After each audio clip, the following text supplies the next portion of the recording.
Picture this for a second. I'm in Hawaii.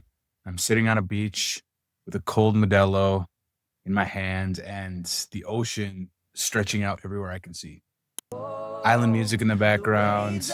Well, I hang out with some new friends that I just made since I just moved there. For the first time in a long time, I'm feeling genuinely happy. It's that specific kind of happy where when you're sitting, like all the stresses from 2 weeks ago just melt away. Yesterday, all the stresses from yesterday melt away, right? Suddenly my phone buzzes in my pocket and I see her name pop up and I start smiling before I even open it. She's going to be joining me in a few short weeks now. I'd moved out there, and since I'd been here, I found us a perfect place, rented us an apartment, and I've been counting down the days until she arrived. It took about 10 words to honestly change everything. She told me she wasn't coming. I don't think I can do this, however many words that is. And then another text came through, I'm not coming. There was no explanation, no phone call. I tried to call, no answer, and I never saw her again after that, to be completely honest. Never even got a chance to say a real goodbye or try to figure out what the hell happened. What the hell did I do wrong? The ocean kept looking perfect in the background. My friends still enjoying their Modelos. Me drinking in agony now. Everything around me still beautiful, acting completely indifferent that my entire world had just collapsed right in front of everything and everyone. Hey everyone, I'm Jay, and honestly, this is what both crushed me and built me up to be the person I am today. After this heartbreak and just absolutely crushing moment in my life, I was completely lost. I started spinning. I started spiraling. If you've watched any of my other videos, I definitely talk about this more in other perspectives, but I thought my life was over. After nearing rock bottom, hitting rock bottom, where's the even line drawn there? I don't know, but I knew something had to change fast. So I hired a coach and I started working on myself. It was the only thing I had to pour myself into something, and drinking wasn't doing it. And it changed me so much that I took course after course and eventually got certified in NLP and neuro-trauma therapy because I worked with some amazing coaches and I wanted to help people through the shit I went through. Pardon my French. But I want to tell you right now, just specifically to this video, that what I learned was groundbreaking for me in a lot of ways. But in this specific video, it's this, right? The idea that meaning isn't inherent in an event. It's created by a story that we, our brains, layer on top of it. So most people in heartbreak think the pain comes from what happened. But the actual mechanism is different than that. The pain comes from the meaning that you assigned it. She left me, which means I'm not lovable.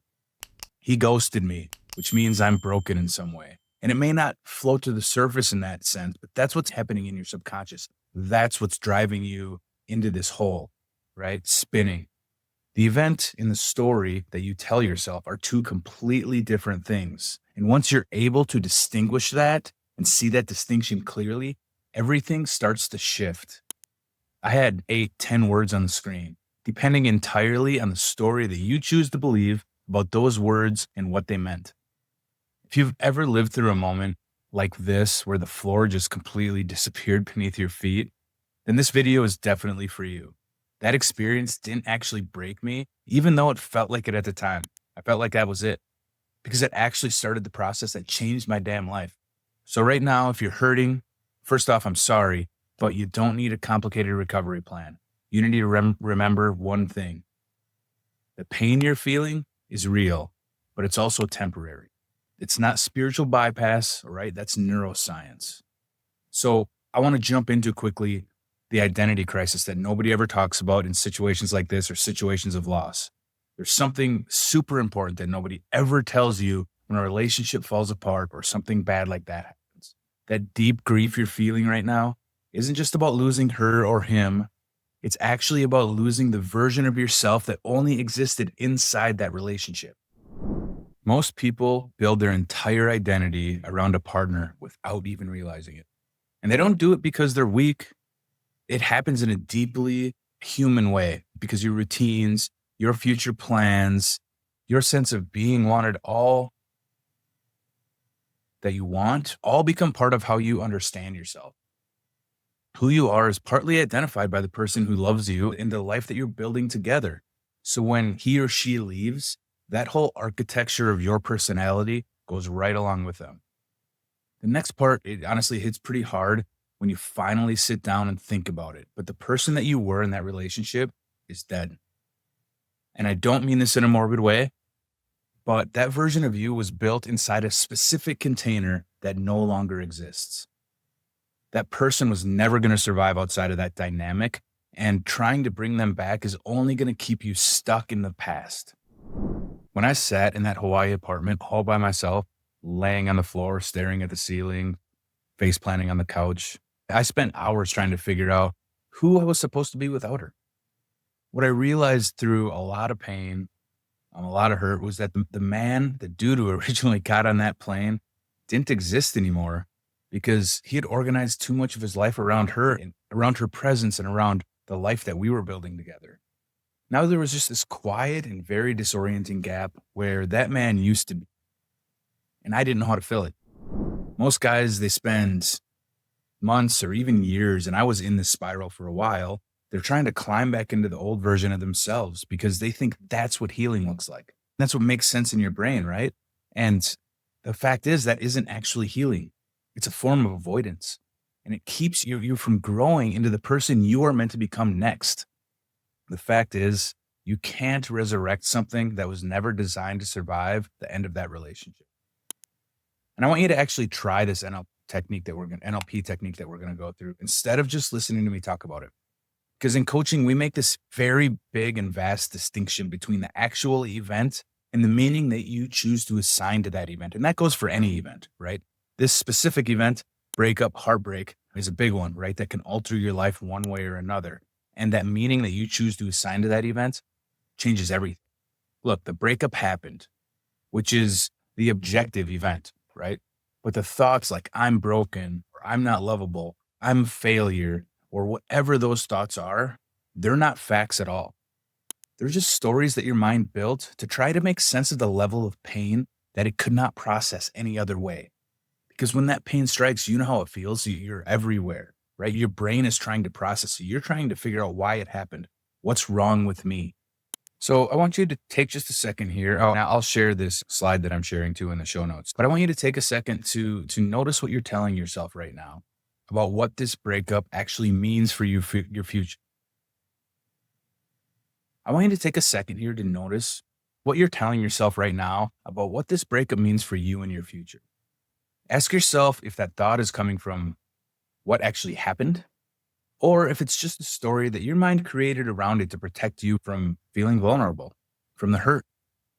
Because that one question starts to crack things open. Because the moment you realize that you created that meaning, you also realize that you have the power to create a brand new one, right? And I'm not saying that this happens like that, right? I'm not saying after 5 minutes but it starts to form that crack in the foundation. And that's exactly where your agency lives. And it isn't about controlling what happened in the past, right? That's over. It's the past. But it is about deciding what those events mean for you going forward. Look, the relationship that you lost wasn't a failure because it came to an end. It was real, right? It taught you something important, and it helped shape the person that you are today and the person that you're becoming. And that can be a good thing, all right? It's officially part of your story now, your history, your story, however you want to look at it. But it is definitely not a final verdict on your life.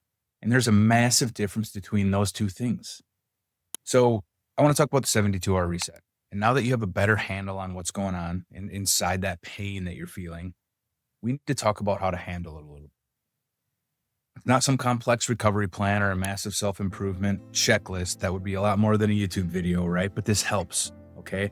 You don't need more to work with right now. You have to start foundationally, start with that crack. So instead, I want to give you just 3 anchors, which are basically things that you can grab onto while the storm moves through your life. Whenever you're feeling it, right? You always have this life raft. So the first anchor is simple, but tough. You have to stop making the story bigger than it is. During those first 72 hours, especially first 3 days, first week, whatever it is, your brain is going to turns into a narrative machine that literally will not shut off. If you felt that, you know what I'm talking about. It starts replaying conversations from 6 months ago, writing scripts for a future that isn't even going to happen, and talks. When you try to figure things out, your brain is trying to process and figure out why the hell this all happened. You'll find yourself deciding with total conviction what this breakup says about your worth as a man or a woman, or whether you'll ever be able to trust another person again. And it feels like absolute truth because your brain is scarily good. Is that even a word? I don't know, but scarily good at turning its own stories into what feels like evidence and truth. The trick here is not to fight those thoughts because fighting a thought just honestly gives it more weight and power. All right, so here's a slide to share. It's not very complex, but worth sharing. And again, this will be in the show notes. But I swear I just want to get through this with you, and then I'll be done with this video. I'll be done rambling, but I hope you take it all to heart. So the move really here is to notice the thought and then gently pull your focus back to what is actually happening in this exact moment. Focus on your breathing, the feeling of your feet on the floor. Just pay attention to the physical reality of the room you're sitting in. If you've ever meditated, it's just being present, staying grounded and present. When you do this consistently, you're performing a pattern interrupt that stops that cycle. You're not trying to solve the pain yet, all right? But you are refusing to pour more gasoline on that fire. So your second anchor then is to reach out to just one person, like your person, right? I'm not talking about someone that can forensically break down the relationship or someone who's going to give you a bunch of unsolicited advice. You need one person that knows you, your person who knows you, won't try to fix you in the moment, won't try to give you advice, but is comfortable just sitting there and listening to you, or just sitting there in silence while you're in the thick of it. Presence does something for us that analysis can never touch. So when another person looks at you and doesn't flinch at your pain, your nervous system finally gets the message that you're going to be okay. That feeling of being seen matters way more than any aha moment that you can try to walk your way into by yourself. And third, you need to move your body. You need to get out in nature, but keep it to a walk rather than an intense workout. I have a tendency to go to the gym for an hour and a half and kick my own ass. Doesn't help. It helps for that hour and a half, but then I feel worse after, and then my body hurts. But just a nice walk out in nature, right? Pond, go to a forest, go by an ocean.